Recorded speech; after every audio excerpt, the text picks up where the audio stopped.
আমি হিন্দু ধর্ম ত্যাগ করছি কিন্তু শুধুমাত্র এই জিনিসটার জন্যই যে একটা জিনিস এত দিন কষ্ট করে তৈরি করেছে, জিনিসটার কোনো মানে 3 দিন পরে কোনো অস্তিত্বই থাকে না, কিন্তু তার সবই কিন্তু ডুবাই দেয় এবং কি কিছুই থাকে না।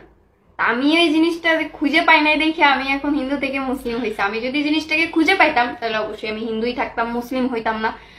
আর মুসলিম ধর্ম ভালো লাগার প্রথম কারণ আমি মানে ইসলাম ধর্মে যেগুলো নিয়ম নীতি আছে এগুলো আমার সবসময় খুবই ভালো লাগে।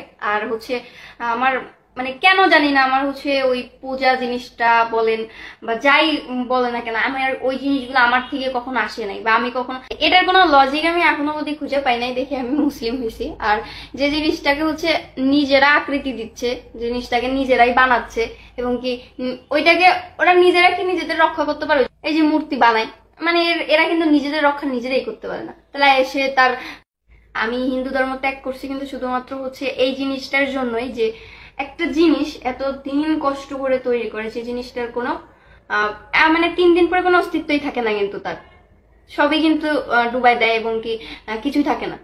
আমি এই জিনিসটা খুঁজে পাই নাই দেখে আমি এখন হিন্দু থেকে মুসলিম হয়েছি। আমি যদি জিনিসটাকে খুঁজে পাইতাম তাহলে অবশ্যই আমি হিন্দুই থাকতাম, মুসলিম হইতাম না। আর মুসলিম ধর্ম ভালো লাগার প্রথম কারণ আমি ইসলাম ধর্মে যেগুলো নিয়ম নীতি আছে এগুলো আমার সবসময় খুবই ভালো লাগে। আর আমার কেন জানি না, আমার ওই পূজা জিনিসটা বলেন বা যাই বলে না কেন, আমার ওই জিনিসগুলো আমার থেকে কখনো আসে নাই, বা আমি কখনো এটার কোনো লজিক আমি এখনো অবধি খুঁজে পাই নাই দেখে আমি মুসলিম হয়েছি। আর যে জিনিসটাকে নিজেরা আকৃতি দিচ্ছে, জিনিসটাকে নিজেরাই বানাচ্ছে এবং কি ওইটাকে ওরা নিজেরা কি নিজেদের রক্ষা করতে পারে। এই যে মূর্তি বানায়, এরা কিন্তু নিজেদের রক্ষা নিজেরাই করতে পারে না, তাহলে এসে তার